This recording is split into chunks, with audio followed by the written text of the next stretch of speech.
señorita delegada? Sí, doctor. Ya, a ese line se van a conectar y van a ingresar con el doctor Estela, quien también va a participar de dicha clase.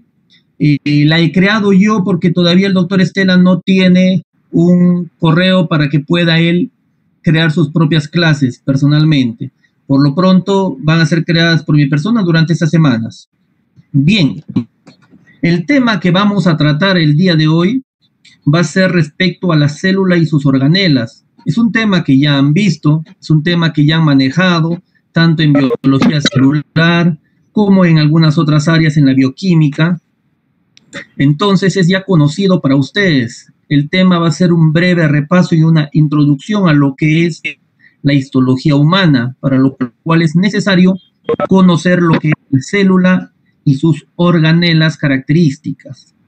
Antes de iniciar la clase, quiero mencionar que el sílabus ya será entregado oportunamente la semana siguiente, pero cabe recalcar que la distribución va a ser la siguiente.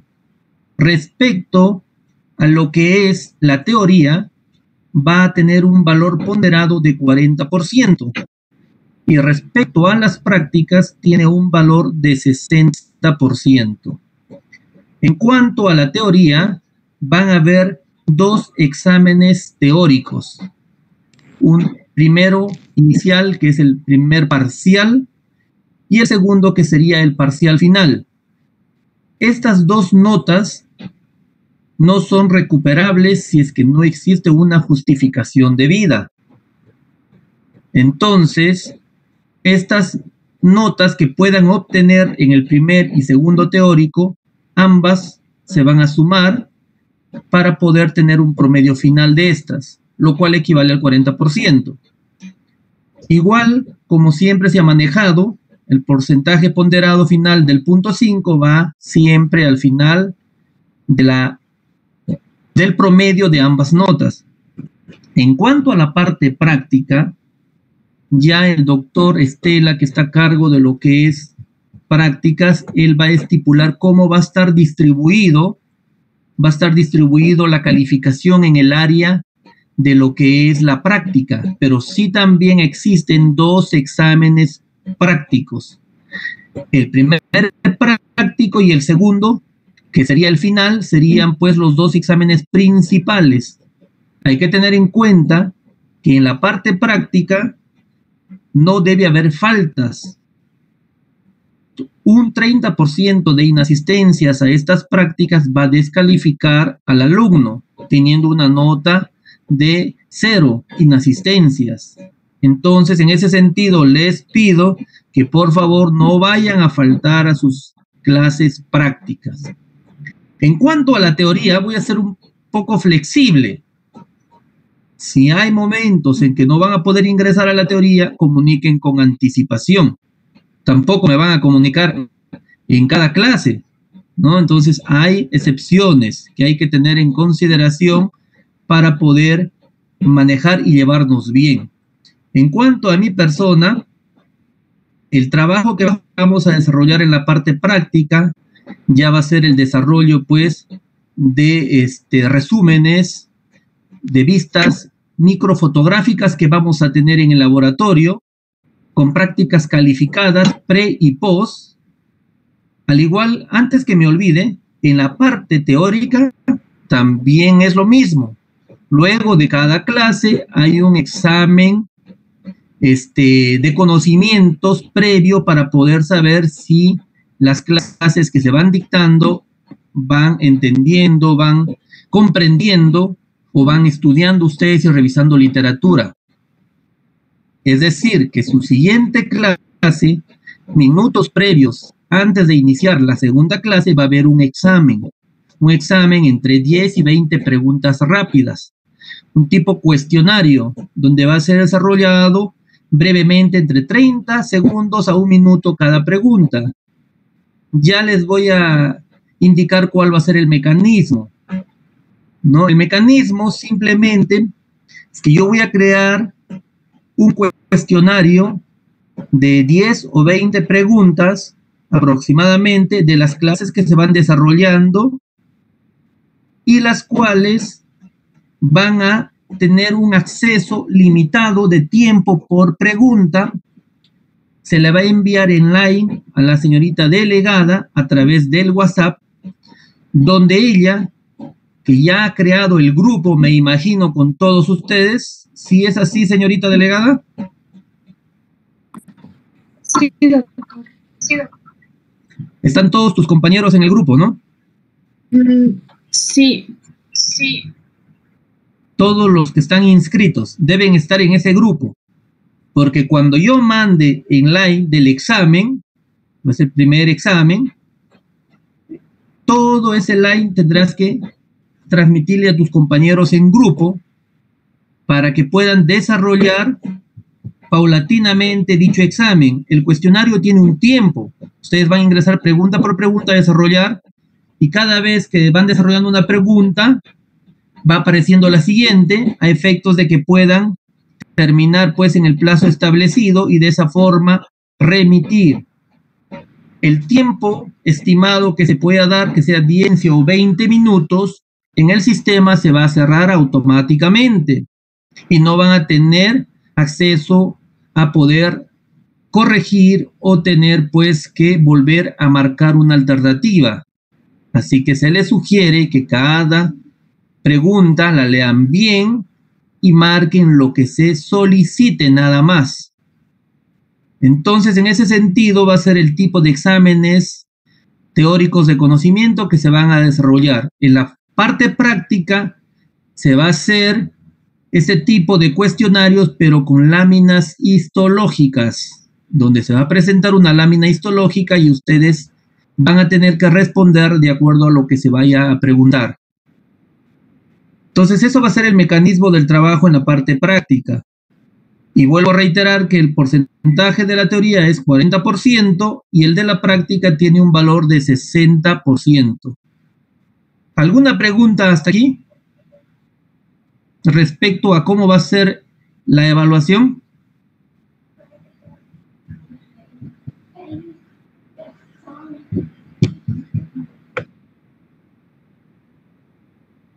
Doctor, ¿me escucha? Disculpe, una consulta. ¿Anderson? Sí, doctor.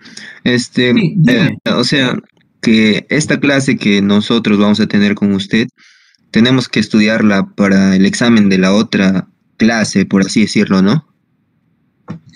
Ya, bien. Si ustedes están atentos a las clases, suelo acostumbrar a preguntar cosas que se hacen en clase. Muy pocas son las preguntas que tendrían que revisar en alguna literatura o en el texto que hayan leído de acuerdo al tema. Si el capítulo ahora es la célula y sus organelas, también en los textos que ustedes puedan tener, sea el Gardner, sea el Rose, sea cualquier literatura que tengan, tienen acceso a leer y comprender todo lo que está en ese capítulo. Pero muchas de las preguntas, digámoslo así, casi más del 80% de preguntas las hago de las clases que realizo. Entonces, en ese sentido, ustedes en la siguiente clase prácticamente van a tener una nota aprobatoria si han estado presentes en las clases. ¿Me dejo entender?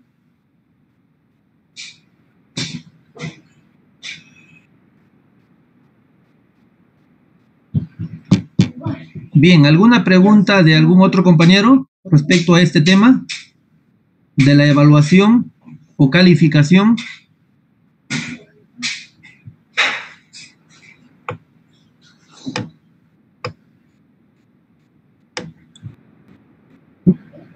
Doctor, una pregunta. Las prácticas que vamos a dar cada clase, se va a promediar y luego ese promedio se va a promediar con los exámenes parciales y finales. No, eso tiene una nota diferente. Por eso, en la parte práctica, tanto mi persona como el doctor Estela ya van a estipular el porcentaje de cada nota. Digámoslo, en el caso mío, va a ser una nota práctica de lo que observa en el microscopio o de lo que puede hablar en la clase práctica presencial. Las preguntas que se pueda hacer de algunas microfotografías que tiene otro valor. y pues la asistencia, puntualidad, el desarrollo de algún seminario o trabajo que puedan realizar. Todo ese porcentaje tiene notas y valores. Si es el 60% en práctica, le daremos pues un porcentaje del 30 a 40% a lo que es la práctica propiamente dicha, y darle un porcentaje de 10% a algún trabajo seminario y 10% a las notas prácticas o exámenes prácticos que estén dando. Igual sucede en la parte teórica. Los dos exámenes parciales no se van a sumar con estas notas de exámenes que estamos mencionando. Estas notas van a ayudar en sus notas finales ellos que puedan sacar una nota baja tanto en el primer parcial como en el segundo. Tienen un porcentaje dentro de este 40% de la teoría. Entonces, en el sílabus vamos a especificar exclusivamente cuánto valen esas notas, qué peso tienen, para que no puedan tener ningún inconveniente. Okay. ¿Alguna pregunta más?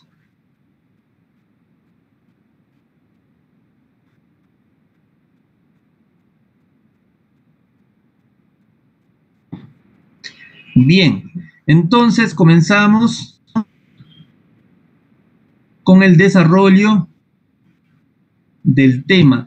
Veo presente al doctor Al.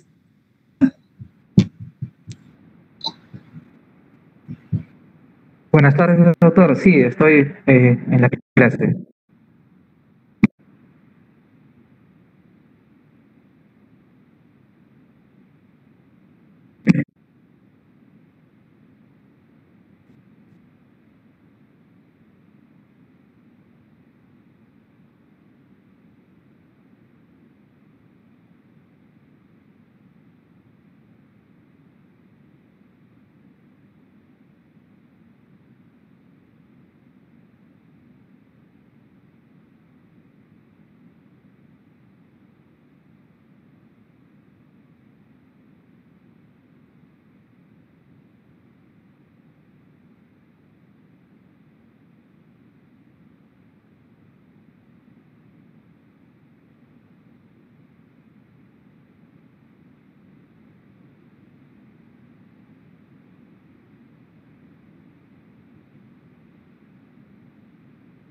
De grupos, el 70% lo va a distribuir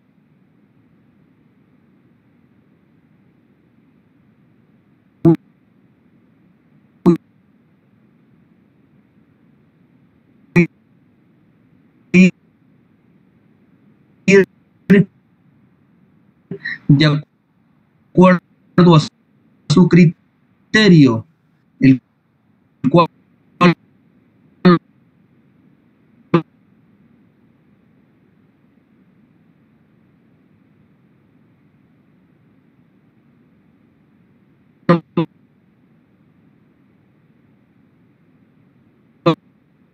vamos a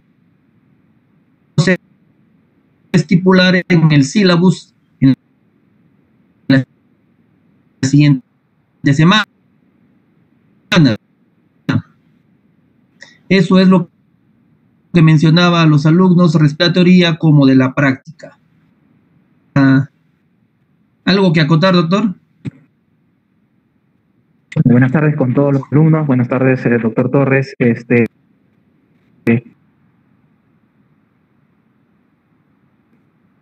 Recién he podido escuchar su audio. He tenido problemas con la conexión. Estoy agradecido de poder enseñar la cátedra de estadística. La clase conmigo la van a secundaria, de la misma forma han visto en la universidad en diferentes cursos, bioquímica,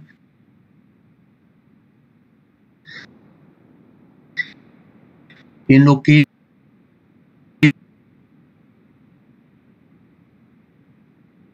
también se ve este capítulo de la célula y sus organelas, que es muy importante, forman los sistemas, detectar las imágenes Voy a compartir.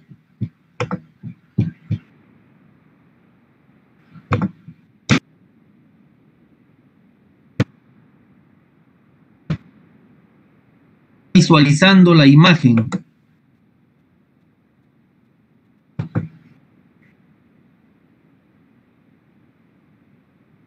Sale que está compartiendo.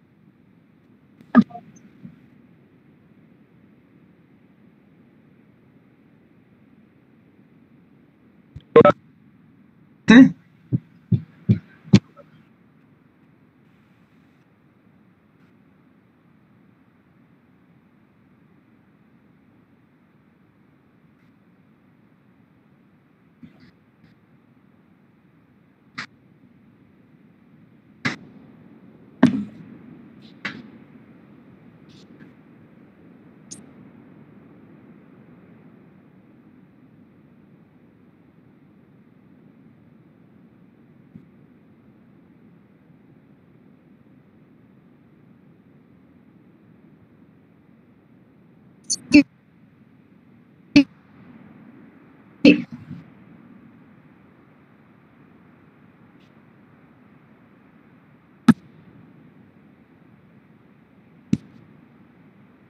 Bien. ¿Puede observar? ¿Ya? Bien.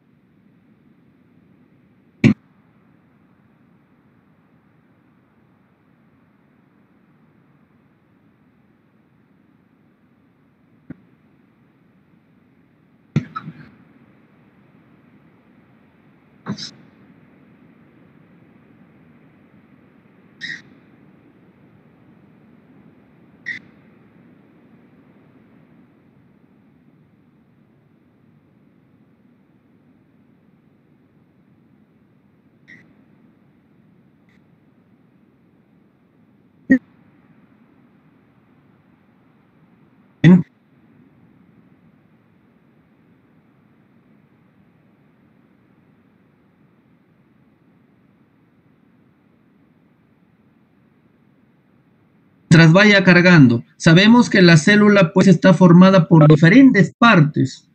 A toda célula le envuelve una membrana plasmática que se le conoce con el nombre de plasmalema.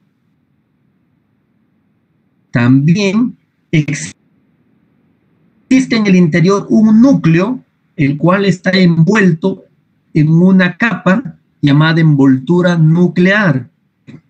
Entre la capa nuclear y la capa plasmática existe una especie de coloide que es el citosol. Se encuentran todas las estructuras de las organelas citoplasmáticas. ¿Está la imagen?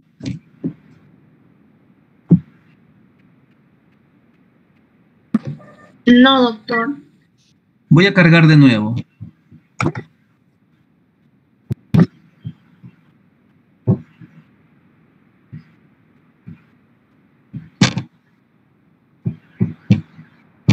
Entonces podría pasar las diapositivas y yo lo comparto.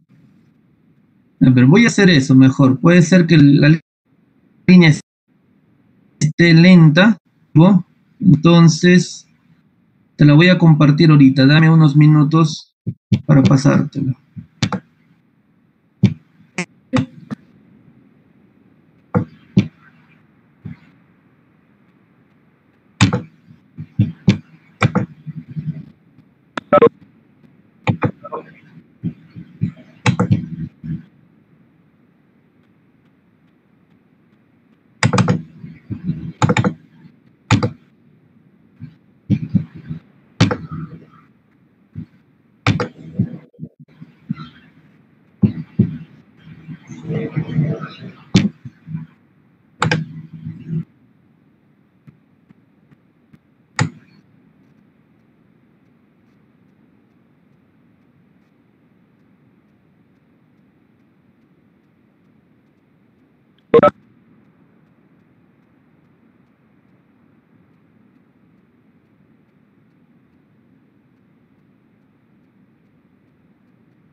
Bien, ahora la conexión estaba lenta. ¿Ahora sí se me escucha?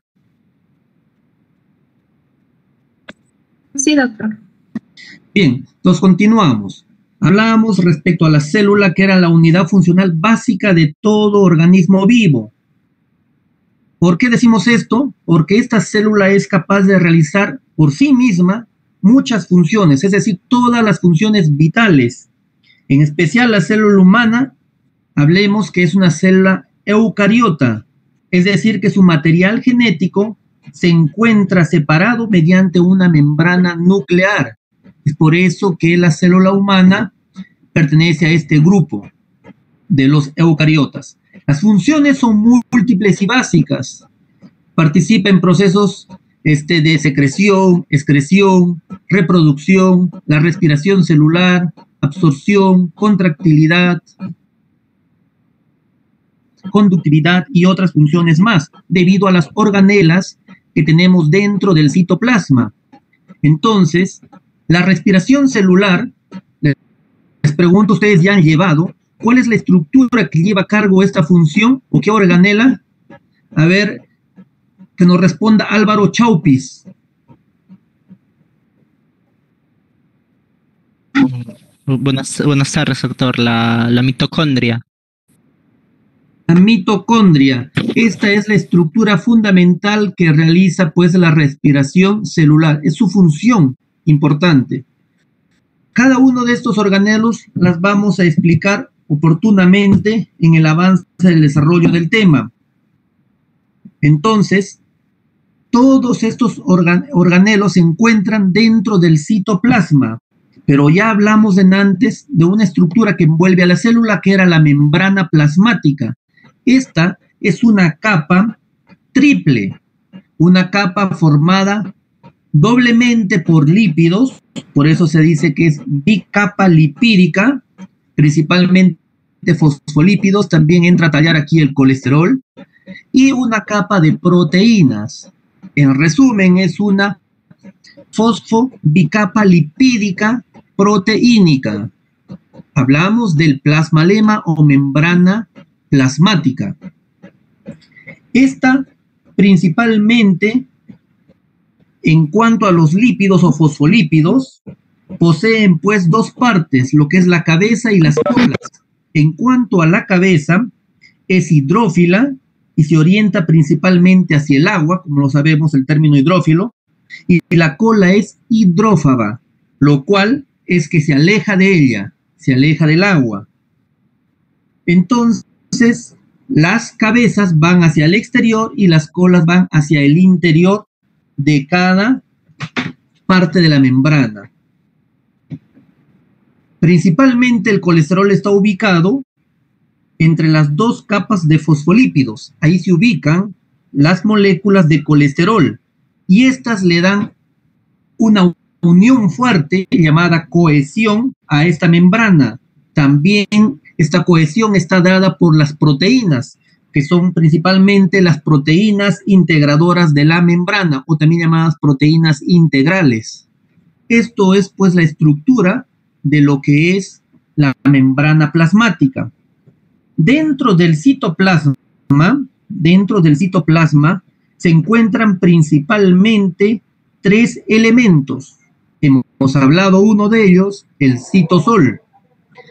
Los otros elementos son los orgánulos o organelas y finalmente el citoesqueleto de esta estructura.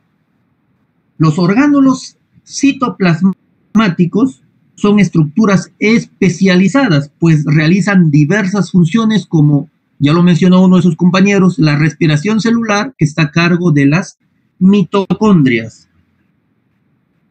En cuanto a las mitocondrias, estas extraen la energía de los nutrientes y las utilizan para sintetizar el ATP, que es el trifosfato de adenosina. Solo esto que estamos mencionando es como un resumen de lo que ustedes ya conocen, porque todo esto lo han estudiado. En los procesos en cada proceso celular que se realiza siempre se utiliza el oxígeno. Estas mitocondrias tienen su propio ADN para formar sus propias enzimas. Entonces es importante conocer esas características importantes de lo que son las mitocondrias. Otra estructura que encontramos dentro del citoplasma vendría a ser el retículo endoplasmático, que este puede ser a la vez liso o rugoso. Simplemente se diferencian en la presencia de los ribosomas. El retículo rugoso, los ribosomas se adhieren a esta estructura, dándole un aspecto rugoso y se encargan de la síntesis de proteínas. Entonces es importante tener en consideración a lo que es la síntesis de las proteínas dadas por los ribosomas y a la vez por el retículo endoplasmático rugoso, ya que este contiene ribosomas. En cuanto al aparato de Golgi, a ver, pregunta para Vianney Ortiz. La pregunta es, hemos hablado del retículo endoplásmico rugoso y respecto al retículo endoplásmico liso, ¿qué sintetiza?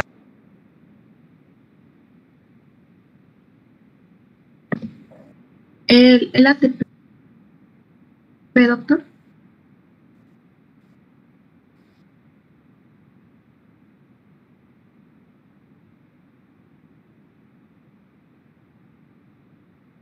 Compañera Angie.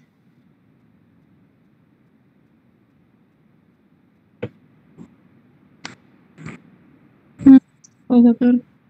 Lo que sintetiza es el ATP. El ATP, ya tenemos el ADP. ¿Será cierto eso, Emerson Suárez?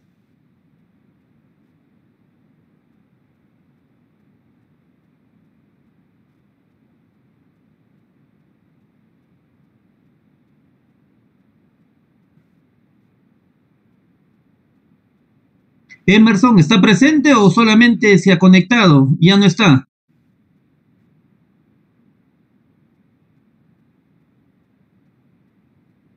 Bien, falta para su compañero Emerson.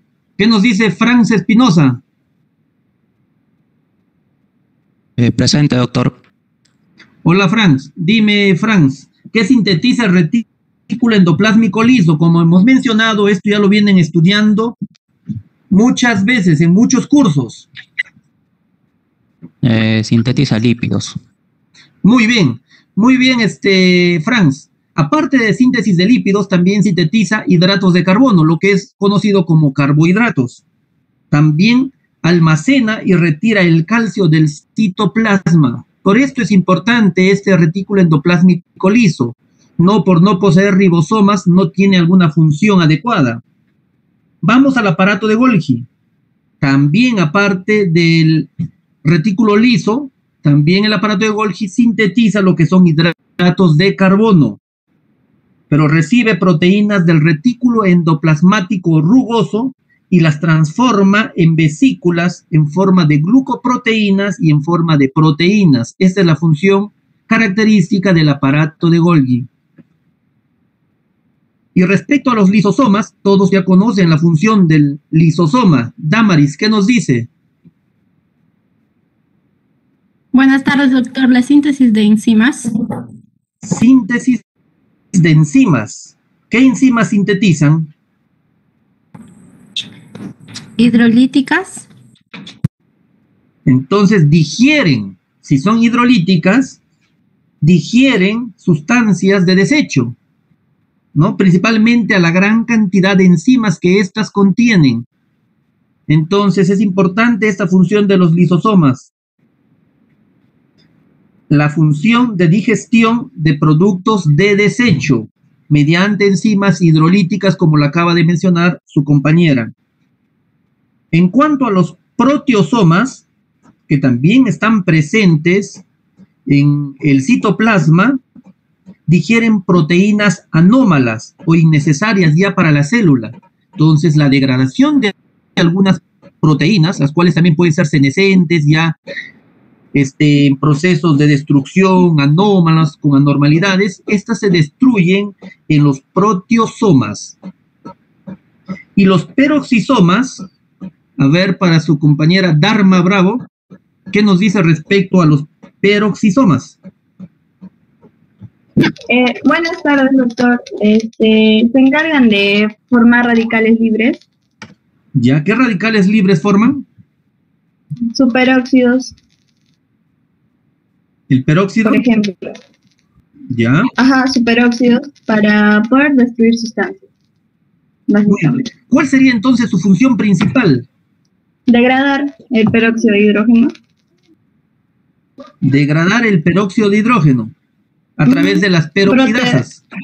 Ajá, para forma de protección celular. ¿Ya? Pero también Desintoxicar, contienen, en otras palabras. claro, contienen múltiples otras enzimas, las cuales ayudan a desintoxicar sustancias nocivas, ¿no? Como el alcohol, glutaldehído o algunas otras sustancias. Por eso es importantes estas estructuras llamadas peroxisomas. Y hablamos también que dentro de esta estructura se encuentran los centriolos, ¿no? Entonces, respecto a los centriolos, ¿qué nos puede decir su compañero Carlos Alberto?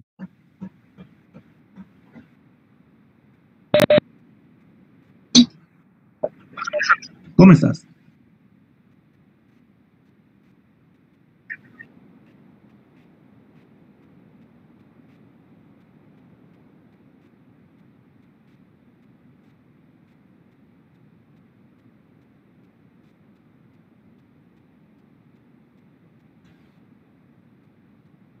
Bien, es un centro organizador de microtúbulos también.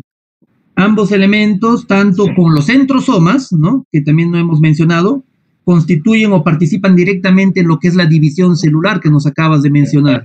Muy bien, Carlos Alberto.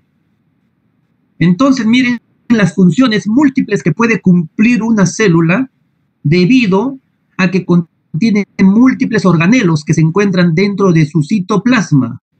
Es por eso que mencionábamos que la célula por sí misma es independiente y cumple múltiples funciones. Respecto al núcleo celular, ¿no?, ya lo vamos a tratar oportunamente cuando corresponda. Siguiente, por favor, a su compañera delegada. Siguiente.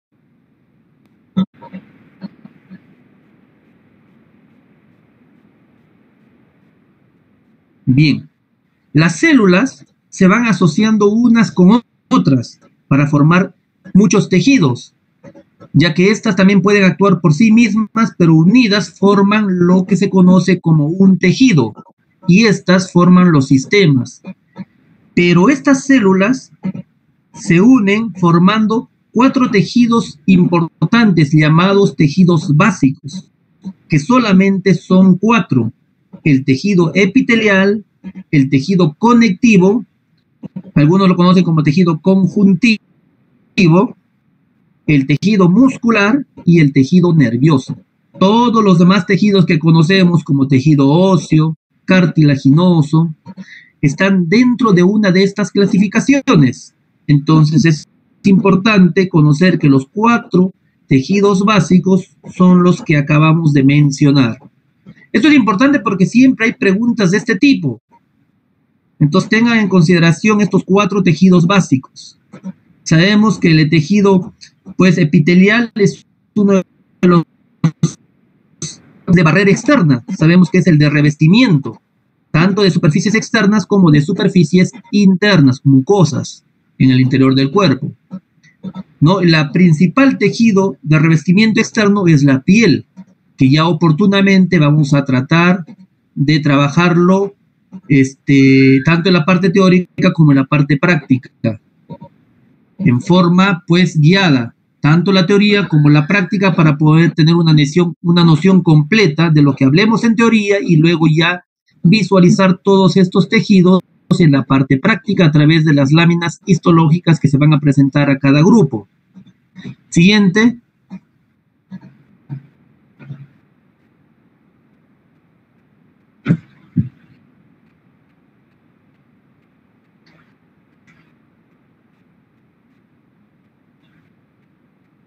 Bien, recién carga en mi laptop la imagen que acaba de pasar su compañera.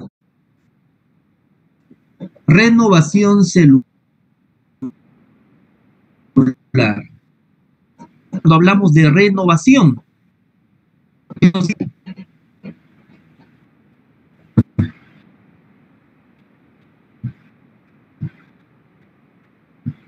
Doctor, no se me escucha bien.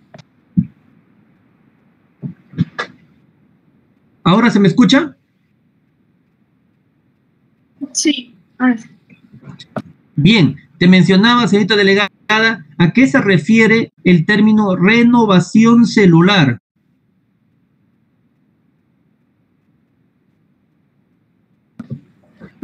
Se refiere a la apoptosis, que es la muerte celular programada. Eso es renovación. ¿Sí? ¿Seguro? Sí, para que así no haya proliferación de células, entonces será la apoptosis y la regeneración de nuevas células. Claro, sabemos que la apoptosis que tú nos has mencionado, estamos de acuerdo. Es un proceso, pues, conocido como la muerte celular, ¿no? Que ya está programada, genéticamente programada, digámoslo así. Este proceso en la que la célula ya comienza a disminuir de tamaño, comienza a condensar su núcleo y muere ya de forma natural. Pero hay que diferenciar la apoptosis de la muerte patológica por falta del aporte sanguíneo, por ejemplo, en el caso de las necrosis, ¿no? Entonces es importante conocer ese término. Pero en cuanto a lo que es renovación celular, significa el recambio de nuevas células. Es por eso que esta imagen que comienzo a presentar ahí dice poblaciones que no se renuevan, o sea que no existe una renovación de estas células, no se multiplican, no se reproducen. La piel, por ejemplo, es una de las células, ¿no?, que comienza a haber un recambio constante en forma diaria. Entonces las células van muriendo, se van formando las placas de queratina más externa, la córnea, y se va eliminando, se va perdiendo, pero nuevamente se va formando nuevas capas celulares, y a eso se le conoce como renovación celular. En cuanto a lo que es las poblaciones celulares que no se renuevan, significa que no tienen una capacidad de proliferación, y estas sí son muy diferenciadas. Por ejemplo, las neuronas cerebrales. Ven el tejido nervioso cerebral, las células neuronales cuando mueren ya no se van a volver a formar nuevas células en ese punto. Es por eso que las convulsiones en los casos de los niños por temperaturas altas es crítico, debido a que una convulsión puede matar muchas neuronas. Por ejemplo, las convulsiones se producen cuando la temperatura ya puede exceder los 39.5, incluso 40 grados centígrados. Niños con esas temperaturas convulsionan y existe un daño a nivel cerebral, y el cual es irreparable. Por eso, cuán importante es manejar la fiebre en un niño. La infección puede ceder lentamente, pero la fiebre no. La fiebre tiene que ser tratada inmediatamente. Entonces, cuando alguien tenga fiebre, hay que siempre controlar la fiebre, principalmente en casos de niños. Entonces, la fiebre es muy importante manejarla, ya que si las neuronas se mueren, de todos los millones de neuronas que tenemos se mueren, ya no se van a volver a regenerar. Y ese daño, donde afectado la convulsión, puede quedar pues como una secuela posterior. Podría comenzar a presentar una epilepsia posteriormente o algún otro tipo de trastorno motor o sensitivo, dependiendo del área donde haya afectado dicha convulsión. Y las otras células también son las células del miocardio. ¿Por qué las células del miocardio? Cuando da pues los famosos preinfartos. Preinfarto, ya queda una zona blanquecina de tejido que ya ha sido infartado. En cuanto a lo que es las necropsias, en caso nuestro que practicamos, vemos muchos infartos recientes cuando el paciente pues fallece por un infarto de miocardio, el cual se ve en el tejido in vivo de una coloración violácea, y macroscópicamente hablamos. Microscópicamente ya tiene otra disposición. Macroscópicamente es lo que podemos observar nosotros en el corazón in vivo, en el cadáver. Entonces, cuando ya ha sido antigua, o ha habido preinfartos anteriores o infartos anteriores que han sido tratados posteriormente, estas ya tienen una coloración blanquecina, grisácea, que se puede mostrar en todo, pues, la zona o el área del tejido que ha sido afectado. En este caso vemos acá las células del miocardio y las células neuronales cerebrales, que son las dos tipos de células diferenciadas que no pueden proliferar o no pueden multiplicarse. A esto nos referimos con renovación celular. Siguiente imagen.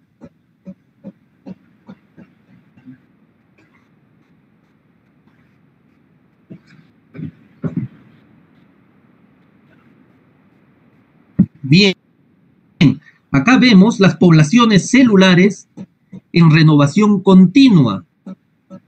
Aquí se trata ya de células altamente especializadas, menos diferenciadas que el resto de su grupo, pero que se sustituirán a ser más diferenciadas. Hablamos ya de las células hemáticas, ¿no? Las células hemáticas tenemos múltiples tipos celulares. Hablamos de los eritrocitos, hablamos de las células o glóbulos blancos, ¿no? Hablamos de lo que son los eosinófilos, en este caso basófilos, monocitos. Recordando el sistema hematopoyético que va a ser tratado oportunamente, sabemos que el monocito, cuando ya sale de la circulación sanguínea, se convierte en un macrófago, que son los que van a fagocitar ciertas sustancias extrañas en el organismo. Dentro de este tipo celular, pues también hay otros más que ya se van a tratar oportunamente. Hablemos de los linfocitos, eosinófilos, también hablamos de las plaquetas. En cuanto a las células del epitelio intestinal, también tienen una renovación continua. Entonces es importante tener en consideración ese tema. Aquí también consideramos la piel. La renovación celular que hay en la piel es constante. Siguiente. Pero hay células que ya no tienen, pues, renovación, como las que acabamos de mencionar. Y hay otras que sí son potencialmente renovables. Tal es el caso del hígado. En el hígado tenemos unas células llamadas hepatocitos. Estas sí conservan la capacidad de asumir un estado de división cíclica. Es decir, que puede en algún momento extirparse una porción del hígado y la cual tiene un proceso de regeneración. Claro que si se va a disecar una porción grande del hígado, no va a volver a regenerarse esa misma porción grande, pero sí las células tienen una división constante que va a suplir las funciones de esa porción que le falta al hígado. Entonces es importante tener en consideración que estas células son potencialmente renovables, los hepatocitos, hablamos de los hepatocitos. Respecto a lo que es renovación celular, recuerden bien estos 3 puntos que hemos visto, que también va a ser una pregunta para la siguiente clase. Siguiente.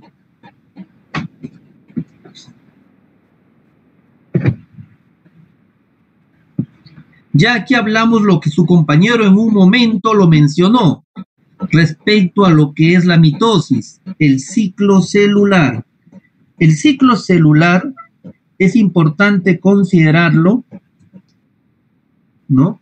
Algunos consideran 2 pasos o 2 etapas importantes, que es la mitosis y la interfase, mientras que otras literaturas consideran que consta de 3 fases, que es la interfase, que es la fase M, algunos lo consideran como fase M, acá está la mitosis, y también la tercera fase, que sería la apoptosis o muerte celular.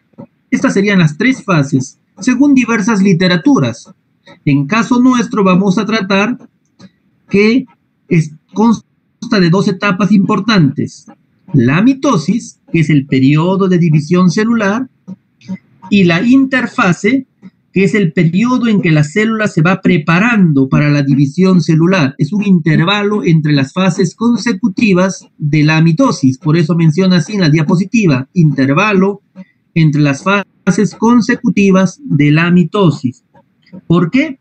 Porque es el periodo que esta célula necesita o se va preparando para que se desarrolle o se produzca la división celular. Esta, a su vez, se divide o consta de 3 etapas.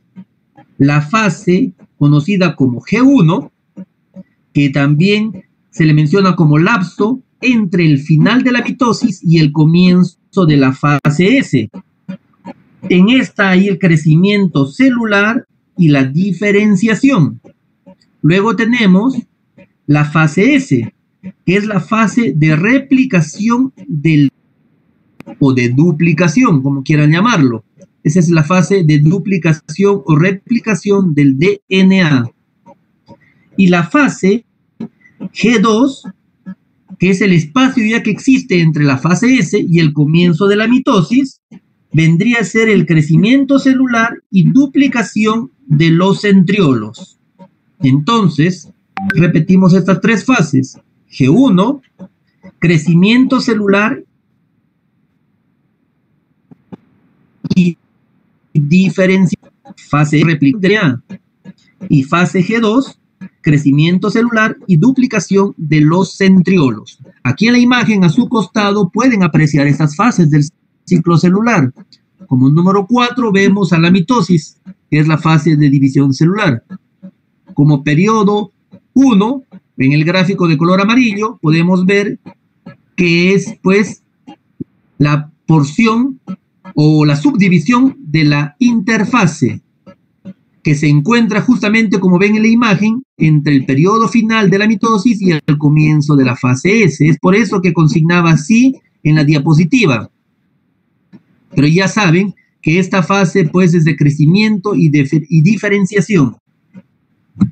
En cuanto a al número 2 que ven en este ciclo celular de la imagen, el número 2 ya es el periodo S, replicación del DNA.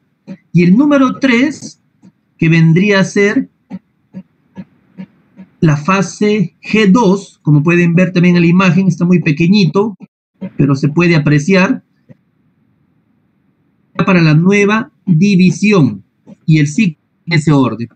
Bien, ahí su compañera ha logrado ampliarlo un poquito. Estoy un poco corto de vista y a pesar que estoy cerca. Bien, pero miren, cero, ¿no?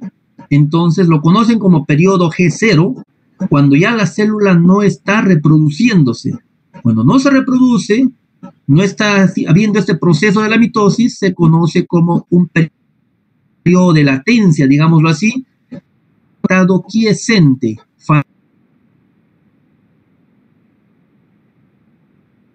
Es importante porque el paso de G0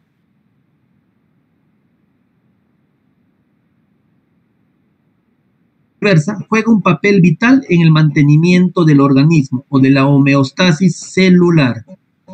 Por eso es importante. Bien, a ver, siguiente.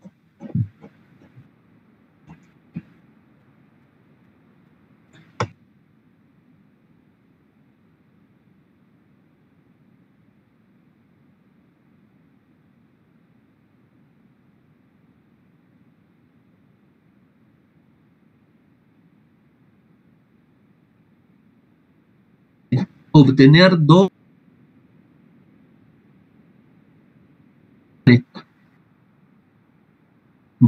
son las 4 fases, están mencionadas ahí: profase, la inicial, metafase, anafase y telofase, donde ya finalmente da las dos células hijas, parecidas o idénticas a la célula madre o célula inicial principal. Siguiente, vamos a ver las fases una por una para saber frente a qué características tiene cada fase. En cuanto a la profase, los centriolos comienzan a emigrar a polos opuestos. Entonces, la imagen número 1 que está en profase, los centriolos emigran a los polos opuestos. La cubierta del núcleo se fragmenta y desaparece el núcleo. Forma el luso mitótico, el nucleolo también desaparece y los cromosomas tienen un aspecto doble, que posteriormente ya tienen un aspecto de cilindro eje, son cilíndricos. Entonces es importante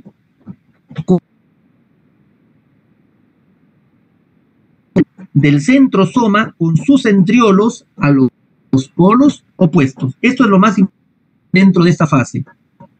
También el centrosoma ya forma las fibras de ese uso, lo que se conoce como el uso mitótico.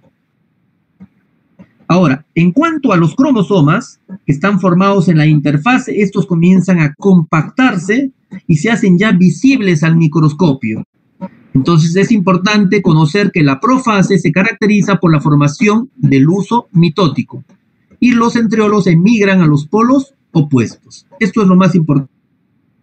En la fase número 2, siguiente, conocida como metafase, aquí los cromosomas ya se comienzan a alinear, se alinean en el centro de la célula y a esto se le conoce como alineación al plano ecuatorial o placa ecuatorial.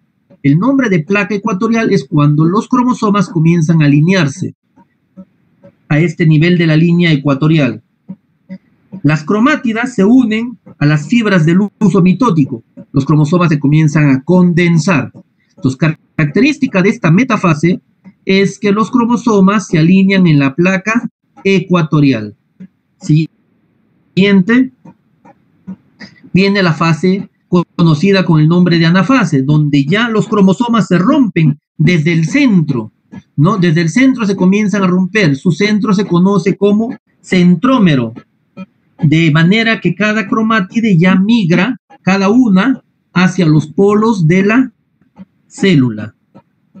Cada cromosoma se segmenta a nivel de su centrómero, como acabamos de mencionar, y la citocinesis, que viene a ser la división celular, hay que tener en cuenta este término, citocinesis, división celular, ya se comienza a hacer visible. ¿Por qué? Porque los cromosomas ya se fragmentan y por mitades van alejándose y se van hacia los polos. Como pueden ver la tercera imagen ahí en el gráfico, ¿no? La fragmentación de estos cromosomas y se alejan hacia los polos, con la finalidad de que en la última fase ya se comiencen a agrupar para formar las dos nuevas células. Siguiente.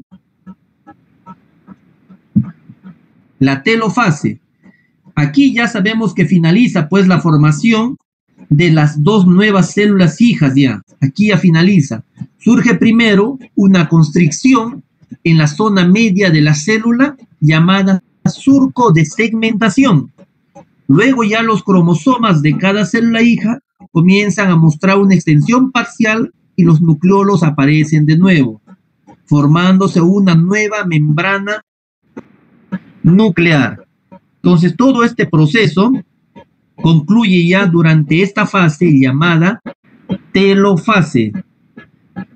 Es importante considerar que la citocinesis que mencionábamos anteriormente, que era la división celular, se hacía visible ya en la fase de la anafase, conocida como anafase, para finalmente ya concluir en la fase cuarta, que es la telofase. Entonces, cuando yo vaya a preguntar, la citocinesis se hace visible ¿desde qué fase? Nosotros pues responderemos, se hace visible desde la tercera fase conocida como anafase. Y desaparece o concluye ya finalmente en la cuarta fase conocida como telofase. Estos son pues las 4 fases importantes de la mitosis, que es la división celular. Siguiente.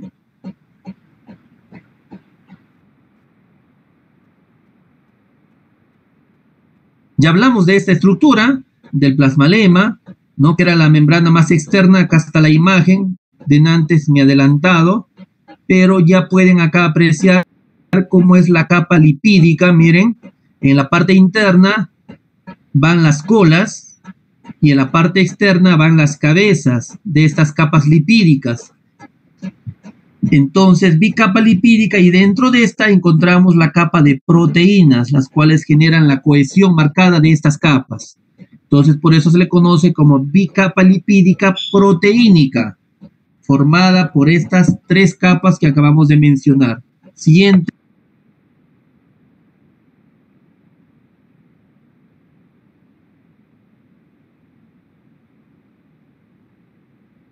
Las organelas citoplasmáticas, acá podemos apreciar ya, esta es una fotografía, pero en esquemática, de lo que ve o de lo que observa un microscopio electrónico, lo cual no vamos a poder observar con un microscopio óptico que manejamos, sino con un microscopio electrónico, donde pues se puede ver todas las estructuras, cómo es su ubicación de cada una de estas, desde los centriolos, que pueden apreciarse en la imagen, los gránulos de secreción que pueden aparecer, los microtúbulos que forman parte del citoesqueleto, los microfilamentos también.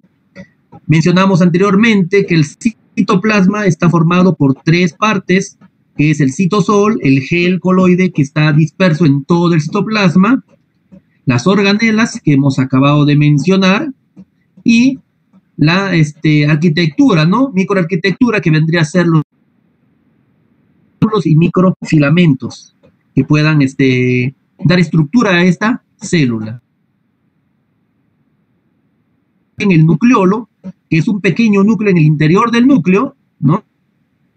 Es donde va a comenzar a producirse el proceso de la división celular y el ciclo celular que ya hemos visto. La retícula endoplásmico rugoso, que se continúa directamente a la membrana nuclear. La membrana nuclear está formada por dos capas, una externa y una interna. La capa más externa de esta membrana nuclear se adhiere firmemente al retículo endoplasmático rugoso, conteniendo también a su vez ribosomas. Luego tenemos el aparato de Golgi, que también se puede apreciar en dicha imagen, las mitocondrias, de las cuales ya hemos mencionado, los lisosomas, que son enzimáticos digestivos, contienen enzimas digestivas. También ven la imagen ahí, la envoltura nuclear, que sí se puede apreciar sus dos capas, la interna hacia el núcleo y la externa hacia el retículo endoplásmico rugoso. La membrana plasmática, que también hemos mencionado anteriormente, y las microvellosidades, dependiendo de lo que pueda tener la célula. Sabemos que algunas tienen cilios, otras tienen microvellosidades, incluso algunas tienen flagelos. Entonces son adaptaciones de cada célula a las funciones que van a comenzar a desarrollar. Siguiente.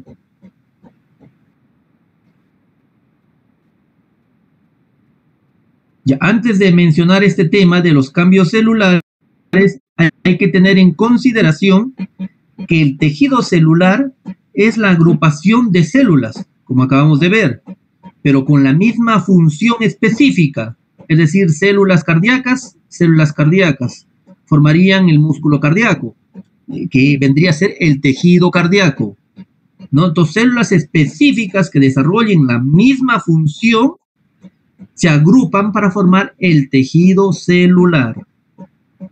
Un grupo de células pueden formar un tejido diverso, neurológico, muscular, cardíaco, ¿no? Como hemos mencionado anteriormente, pero ya dos o más tejidos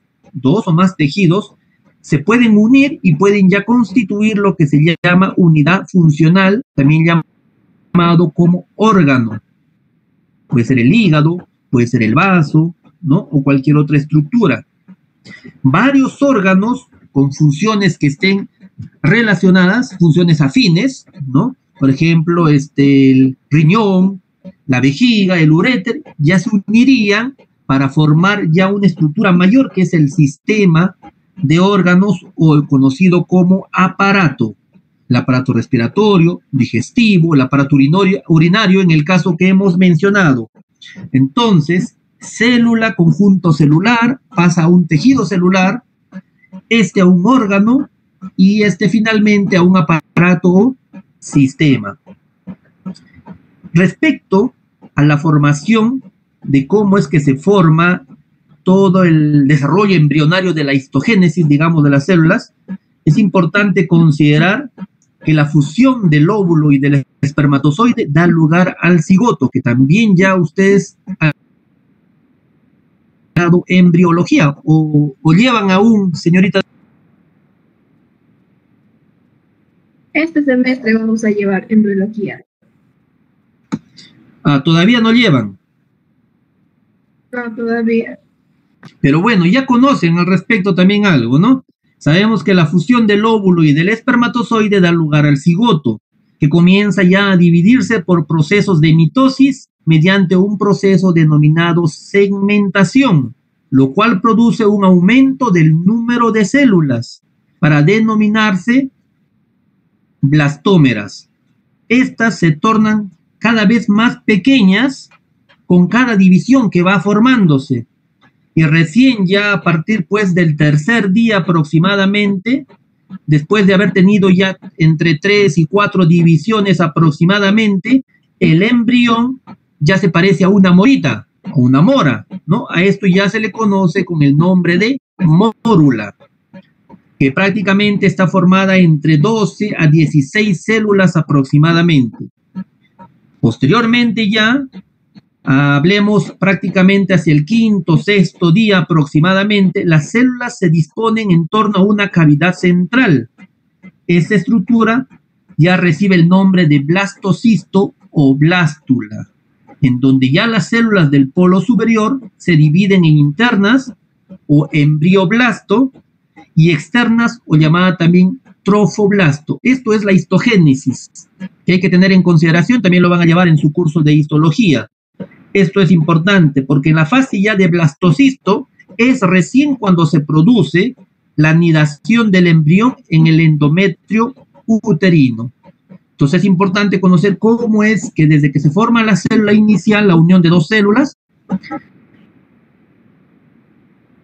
dividiéndose paulatinamente hasta la anidación en la respectiva cavidad uterina. Lo demás, pues, ya es el proceso embriológico que van a llevar en el curso que les competa. Bien, ¿alguna pregunta hasta el momento? ¿O qué nos puede aportar el doctor Estela al momento? Un aporte respecto a lo que hemos hablado.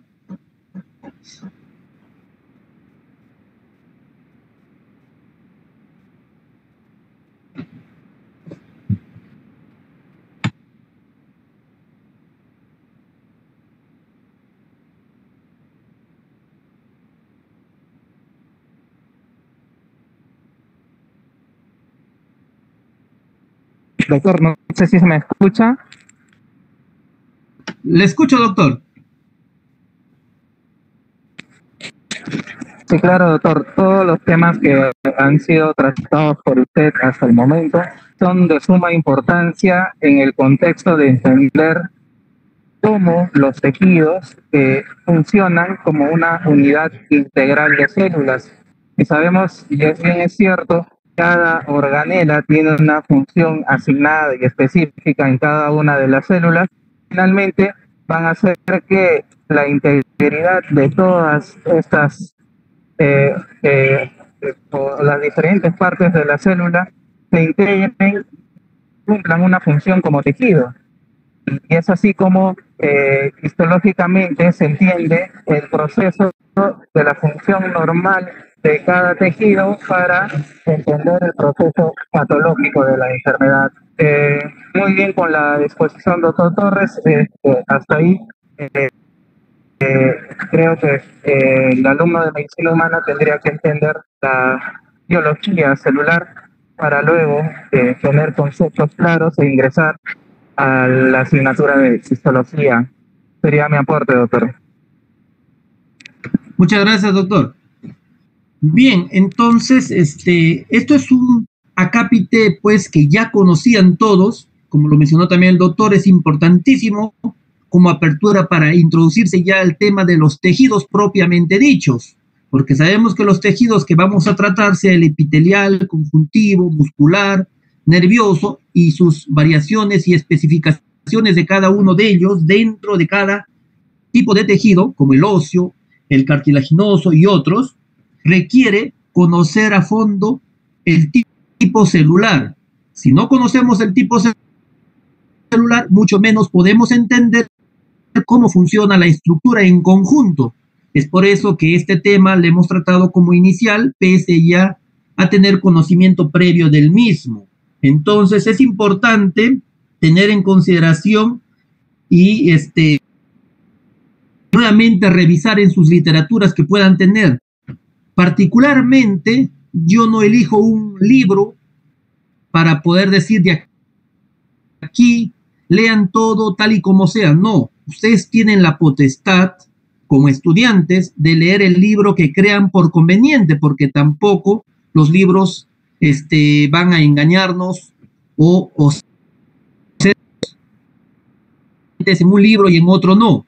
Puede haber algunas discrepancias, como les mencioné, en la clasificación de la mitosis, etapas, pero al final texto y vamos a llegar al mismo conocimiento. Entonces ustedes pueden leer de internet, pero no lean cualquier página de internet entrando al Google nada más.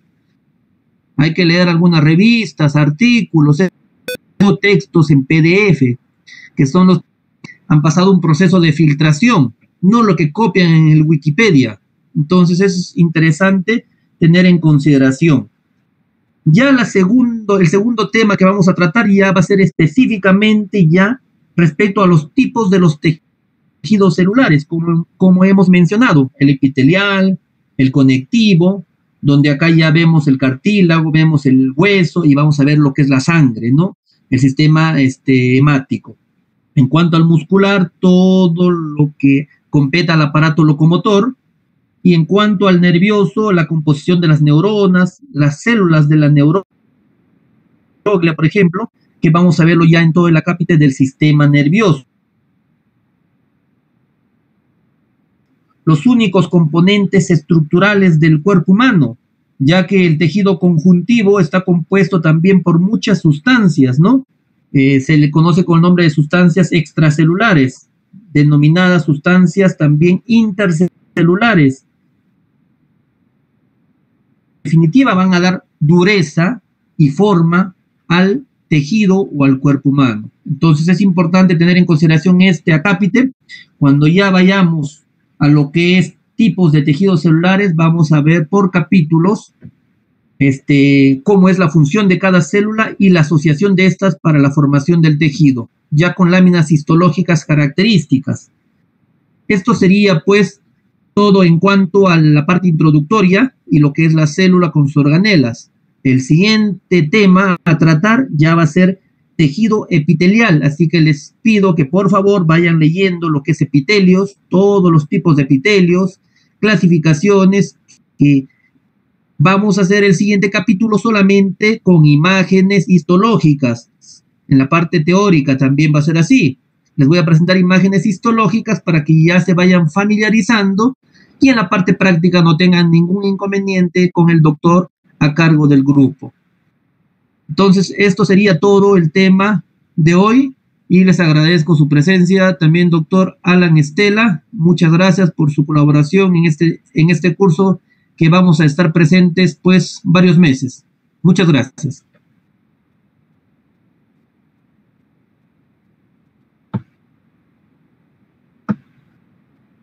Bien, jóvenes, esto sería por hoy todo.